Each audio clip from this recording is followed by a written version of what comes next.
සුබ දවසක්. ඔය සුළු හා මධ්‍ය පරිමාණ ව්‍යාපාර පවත්වාගෙන යන හෝ ආරම්භ කිරීමට බලාපොරොත්තු වන කෙනෙක්ද? එහෙනම් මේ වීඩියෝ එක ඔයාලට. ඔබ දන්නවද ශ්‍රී ලංකාවේ ව්‍යාපාර වලින් 70%ක් විතර සුළු හා මධ්‍ය පරිමාණ ව්‍යාපාර කියලා. ඒ කියන්නේ SME. ඒ හැම අවුරුද්දකම මේ ව්‍යාපාර විශාල ලෙස අසාර්ථකත්වයට පත් වෙනවා. සමහර විට ඒ ඔබගේ හිතවත් අය අඳුරන අය වෙන්න පුළුවන්. ඒකට හේතුව ඔබ මොකක් කියලාද හිතන්නේ?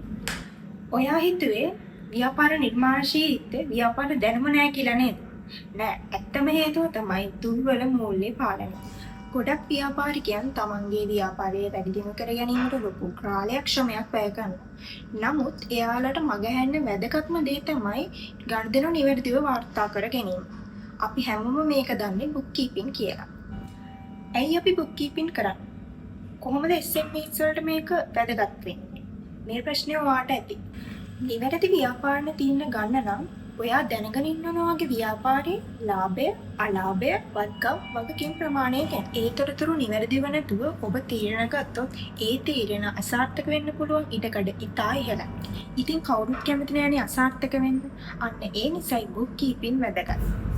අපි හැමෝම කැමතිනේ අපේ ව්‍යාපාරය සාර්ථක කරගන්න. ඉතින් ඒ වෙනුවෙන් අපිට නව ආයෝජකයන් සම්බන්ධ කරගන්න සිද්ධ වෙනවා, බැංකු ණය ගන්න වෙනවා. ඉතින් මේ හැම වැඩකටම අපිට ගිණුම් වාර්තා පවත්වාගෙන යන්න අවශ්‍ය වෙනවා. අන්න ඒ නිසායි අපි කියන්නේ බුක් කීපින් වැදගත් කියලා. ඔයාලා හැමෝම දන්නවා මේ දවස්වල IRT එකෙන් ඔබගේ ආදායම් ගැන අවධානයෙන් ඉන්න කියලා. ව්‍යාපාරයක් වුණාම අනිවාර්යෙන් බදු ගෙවන්න ඕනේ. ඉතින් නිවැරදිව බුක් කීපින් කරන්නේ නැතුව ඔබ කොහොමද මේ කටයුතු නිවැරදිව කරගෙන යන්නේ? ඔබ ගිණුම් කරන කටයුතු සඳහා වැඩි අවධානයක් යොමු කරලා නැත්තේ ඒක බොරු වියදමක් කියලා හිතනවා ඇති. නමුත් එහෙම හිතන්න එපා. ඒක ඔබ ව්‍යාපාරයට කරන ආයෝජනයක්. ඉතින් දැන් ඔබට අයිඩියා එකක් ඇති ඇයි බුක් කීපින් ව්‍යාපාරයකට වැදගත් කියලා.